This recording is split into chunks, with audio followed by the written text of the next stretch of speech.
Shalom kekasih Kristus, senang saya dapat menyapa para pendengar renungan melekat dalam Tuhan dimanapun saudara berada. Bagaimana kabarnya hari ini? Doa dan harapan saya tentunya kita semua dalam keadaan baik dan kabar yang menyenangkan. Untuk kita tetap dalam pemeliharaan Tuhan, mari kita terus tinggal dalam kebenaran firman-Nya. Kita berdoa. Bapa Surgawi, terima kasih buat kesempatan yang indah pada hari ini.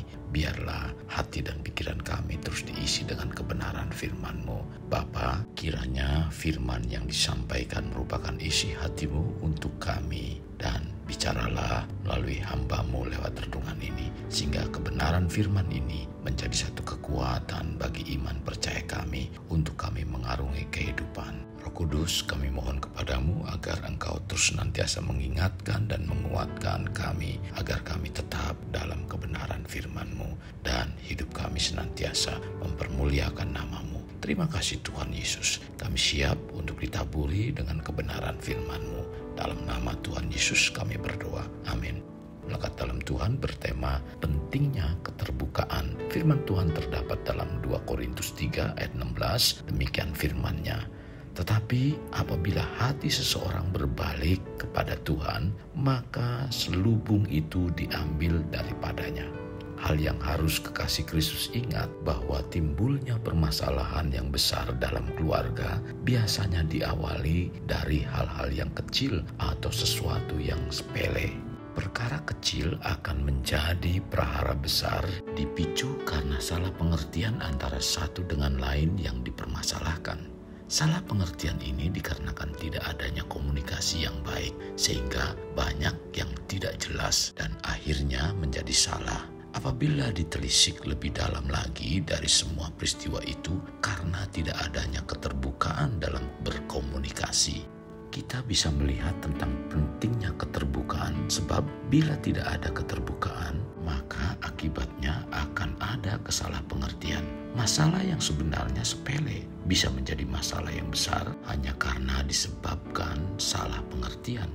Kekasih Kristus, kita sebagai pengikut Kristus yang telah disatukan dalam satu atap dan telah menjalani hidup bersama dalam keluarga, hendaknya hubungan dan komunikasi dengan keluarga menjadi penting, dan itu harus dimiliki, bukan hanya sekedar hubungan sehat dan kuat semata, melainkan hubungan yang berkualitas. Hubungan yang sehat dan kuat dan berkualitas dikarenakan adanya hubungan yang saling keterbukaan antara satu dan lainnya. Bila demikian, apa yang dimaksud dengan keterbukaan? Keterbukaan adalah pemberitahuan informasi secara nyata yang disampaikan atas kepentingan atau kebaikan bersama. Keterbukaan juga merupakan luapan atau ungkapan dari hati nurani yang murni dengan tujuan terjadinya pemulihan dalam keluarga saat terjadi atau mengalami masalah. Memang untuk tercipta dan mengalami keterbukaan dalam keluarga tidaklah semudah seperti yang dipikirkan atau diucapkan, karena di dalam diri setiap orang selalu ada sifat ego dan mau menang sendiri, dan inilah yang harus kita kikis atau hilangkan, karena ini merupakan penghalang terbesar bagi setiap orang untuk dapat terbuka dan berani meminta maaf. Kesombongan ini membentuk pandangan yang terlalu berlebihan terhadap diri sendiri. Kekasih, sifat sombong itu merupakan sikap melawan Tuhan, dan melawan Tuhan berarti sikap tidak mentaati akan Tuhan. Maka pentingnya keterbukaan dalam keluarga, dan untuk terbuka diperlukan oleh kita sikap kerendahan hati. Berapa banyak di antara kita yang memiliki pandangan yang penting bahagia, sekalipun kebahagiaan yang dirasakan di atas kebohongan yang ditutup-tutupi? Kekasih, kejujuran dalam keterbukaan mungkin sesuatu yang tidak mengenakan, tetapi bila cara dan sikap kita dalam menyampaikannya secara tepat dan pada waktunya, maka keterbukaan merupakan awal pemulihan. Kekasih Kristus, ada ungkapan yang mengatakan lebih baik terluka karena kejujuran daripada bahagia karena kebohongan. Hubungan yang berdasarkan kejujuran dan keterbukaan akan menghasilkan rasa saling percaya satu dengan yang lain. Dalam hubungan di keluarga, komunikasi yang jujur dan terbuka sangat diperlukan agar setiap anggota keluarga dapat saling memahami dan percaya satu sama lain. Namun, di masa sekarang, sikap terbuka dan saling jujur dalam keluarga nampaknya menjadi sebuah tantangan tersendiri. Karena setiap anggota keluarga kadang terlalu asik dengan dunianya dan tidak lagi terlalu peduli dengan yang lainnya. Hal ini terjadi akan lebih parah jika di dalam keluarga tersebut keharmonisan dan kedekatan hubungan tidak terlalu nampak. Sesungguhnya akan tercipta keharmonisan dalam keluarga ketika setiap anggota keluarga membereskan dasar hidup atau hati terlebih dahulu dengan mendekatkan diri dan terbuka kepada Tuhan. Keterbukaan terhadap Tuhan melalui doa, maka Tuhan akan memampukan setiap anggota keluarga untuk dapat saling mendukung dan menyemangati, di mana awalnya terjadi perbedaan pendapat, keinginan, dan konflik. Itu semua kembali menjadi harmonis dan hubungan keluarga mengalami keterbukaan, saling mengaku kesalahan, di mana seluruh keluarga mengalami pemulihan baik dalam pribadi maupun dalam perekonomian mereka. Kekasih Kristus, keterbukaan merupakan hal yang sangat penting dan itu adalah bentuk dari kejujuran dalam diri seseorang. Sehubungan dengan keterbukaan, Alkitab memberikan pada kita contoh karena dengan keterbukaan yang dilakukan itu menjadi awal dari pemulihan. Dalam Lukas 8 ayat 45-48 menceritakan tentang seorang perempuan yang 12 tahun menderita pendarahan, berani mengakui perbuatannya dengan keterbukaannya. Perempuan tersebut mengalami pemulihan dan kesembuhan dari sakitnya.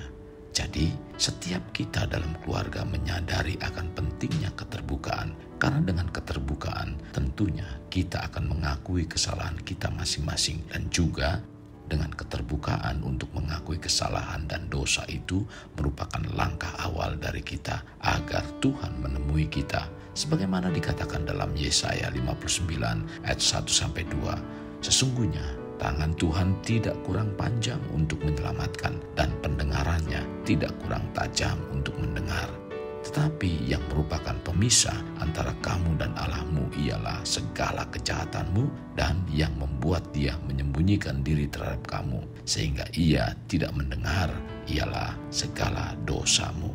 Tuhan mengajarkan kepada kita agar kita jujur dalam bertutur kata. Dalam Matius 5 ayat 37 mengatakan, jika ya, hendaklah kamu katakan ya. Jika tidak, hendaklah kamu katakan tidak. Apa yang lebih daripada itu berasal dari si jahat. Jadi pentingnya keterbukaan untuk kita lakukan dan jangan menyimpan dosa, melainkan kita hendaknya mengakuinya. Dalam Yakobus 5 ayat 16 mengatakan, karena itu hendaklah kamu saling mengaku dosamu dan saling mendoakan supaya kamu sembuh. Doa orang benar bila dengan yakin didoakan sangat besar kuasanya. Kekasih Kristus, mari kita alami terobosan hidup untuk mengalaminya. Mulailah dengan mengenal prinsip-prinsip kerajaan Allah serta menjadi warga kerajaan. Mari kita berdoa. Tuhan, terima kasih buat kebenaran firman-Mu hari ini. Sungguh sangat memberkati hidup kami Tuhan, di mana kami terus dibawa untuk memiliki sikap saling terbuka satu dengan yang lain. Hal ini hendaknya menjadi satu kebiasaan yang baru dalam kehidupan keluarga kami, agar kami saling berkomunikasi, saling mengatakan hal-hal yang sebenarnya. Tuhan, pribadi kami merindukan tentang pemulihan dan pemulihan, di mana kami dibawa untuk hidup sesuai dengan kebenaran firman-Mu. Sehingga kami mengalami pemulihan dan pemulihan bukan hanya sikap pribadi kami semata, tetapi kami juga rindu dengan pribadi kami yang dipulihkan. Kami mengalami pemulihan di dalam perekonomian kami, keluarga kami Tuhan. Tuhan, terima kasih buat firman-Mu yang menguatkan, menegur kami. Roh Kudus, pimpin kami untuk kami dapat melakukannya. Inilah doa dan permohonan kami dalam nama Tuhan Yesus kami berdoa. Amin. Kasih Kristus, mari kita akhiri dengan mengedahkan kedua tangan kita.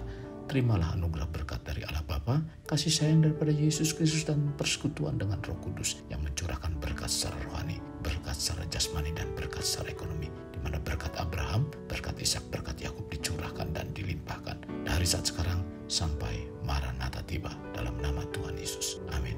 Sampai jumpa di renungan berikutnya. Tuhan Yesus memberkati. Jangan lupa like, share, dan subscribe.